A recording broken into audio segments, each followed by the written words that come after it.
And the guy from Ford Motor Company said, tell me a little bit more about that. I said, well, if you can imagine him having his shoe shined, and across there is the United Nations. And coming around the building, he sees a car. It's got 3 women in it. And as they pass him, they speed up, and he gets up, and he follows them. And there was some other things. I can't even remember what they were now, but they were intrigued by the idea of something that was mystery, but it's on a high plane when you're talking about So the guy with the Ford Motor Company said, it's a bit like the Bond things, the way you told that. But he said, if you say to me, if you were to go with Ian Fleming, I'll bet the 2 of you could come up with a series. And that's how it started.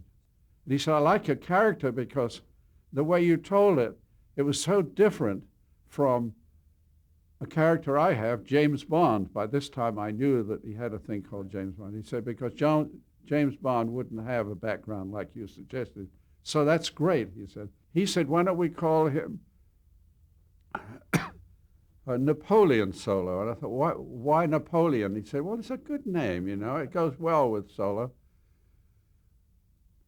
What I didn't know was that Solo was a name that appeared in one of his James Bond's books for a character who was a bad man.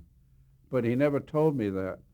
And then I got Sam Rolfe involved and had him write a whole prospectus of the organization of U.N.C.L.E, which was all Sam Rolfe's, and was very good.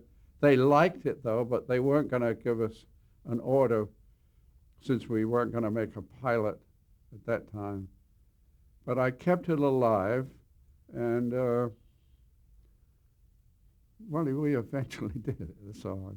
And how influential were you in setting the unusual tone for Man from U.N.C.L.E? It was sort of a serial-comic tone. Yeah. It was unusual for television at the time. Well, it just emerged. It's hard to know who did what, It was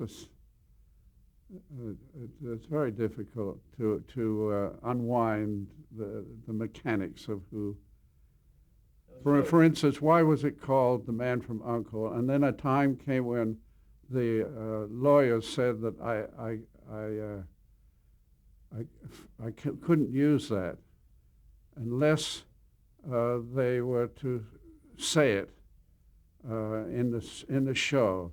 And they said, what does it stand for? I said, I haven't the slightest idea. And I said to Sam, he said, I don't know either. I said, well, I thought words. I thought the U for United, network, N for network. And that's how it came about, network. So, but I said, we're not going to have him say it because it sounded phony to say it. Later, it didn't make any difference to us when we were a hit, but at that time, we couldn't say it. And then the next day, I got a real brainwave. I called the legal department. I said, we are not going to speak and say that word, but what I'm going to do is, like I do on the end of the Dr. Kildare series, I say, thanks to the AMA, I'm going to say, we thank the United Network Association without whose assistance this could not have been made.